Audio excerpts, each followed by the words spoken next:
ফুলহর এবং কালিন্দ্রী নদী বেষ্টিত মালদার মানিকচক ব্লকের নাজিরপুর গ্রাম পঞ্চায়েতের বেশ কয়েকটি বুথ এলাকায় তৈরি হলো বন্যা পরিস্থিতির আশঙ্কা নিরসনে যুদ্ধকালীন তৎপরতার সেচ দপ্তরকে কাজে নামার আবেদন জানালেন গ্রামবাসীরা।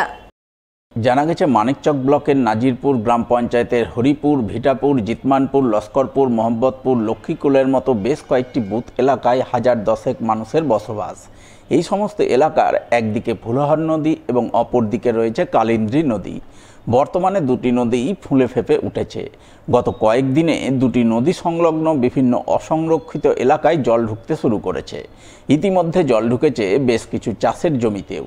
রবিবার রাতে লস্করপুর এলাকায় কালিন্দ্রী নদীর জল গ্রামে ঢোকার মতো পরিস্থিতি তৈরি হয়। যদিও গ্রামবাসীরা স্থানীয় পঞ্চায়েত প্রধানকে সঙ্গে নিয়ে বালির বস্তা ফেলে সেই জল আটকে রেখেছেন। এছাড়াও বর্তমানে লক্ষ্মীকুল থেকে হরিপুর গ্রামের বাঁধ বরাবর বাঁধের নিচ দিয়ে একটু একটু করে জল ঢুকতে শুরু করেছে, যা দেখে বন্যার আশঙ্কা করছেন গ্রামবাসীরা।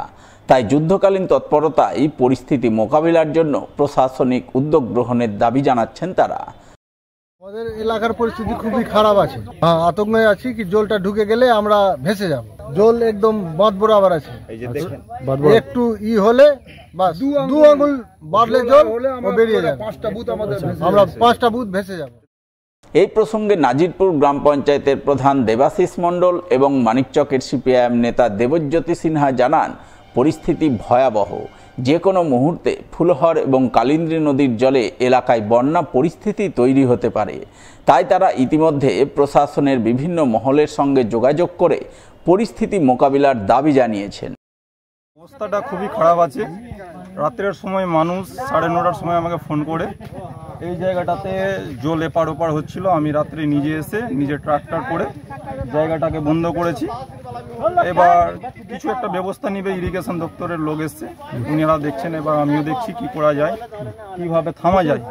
জল যেভাবে বাড়ছে, বিশেষ করে যে এলাকায় দাঁড়িয়ে আছে সেটা লক্ষ্মীকল কালী মন্দির থেকে হরিপুর গ্রাম, এইখানে বাঁধ একবারে বরাবর জল হয়ে গেছে।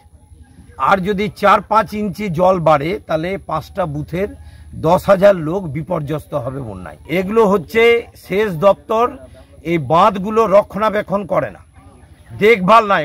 বক্তব্য পরিষ্কার, আজকে এখনই ইরিগেশনের ইঞ্জিনিয়াররা আসুন এবং এখনই গ্রামবাসীরা সহযোগিতা করতে রাজি। লস্করপুর এবং জিতমানপুর এই যে সামগ্রিক 5টা বুথ আছে, মানুষকে বাঁচানো সম্ভব, না হলে 10,000 লোক বিপর্যস্ত হয়ে যাবেন।